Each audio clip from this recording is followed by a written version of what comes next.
બનાસકાંઠામાં આઈઆરએમ સીએનજી પંપના કર્મચારીઓની હડતાલને કારણે વાહન ચાલકો અને મુસાફરોની મુશ્કેલી વધી છે.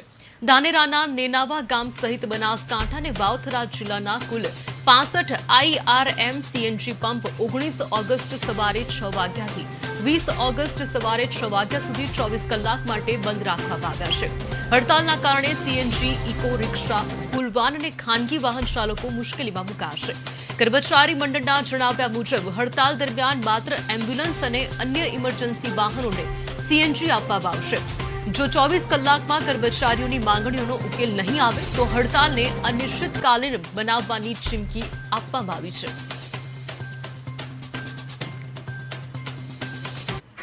આજે તો એક જ દિવસ માટે બંધ છે. સવારમાં 6 વાગ્યાથી કરી કાલ ગુરુવારના સવારના 6 વાગ્યા સુધી. બનાસકાંઠા વાવથરાજના 65 પંપે 65 વાહન આંદોલન ઉપર છે.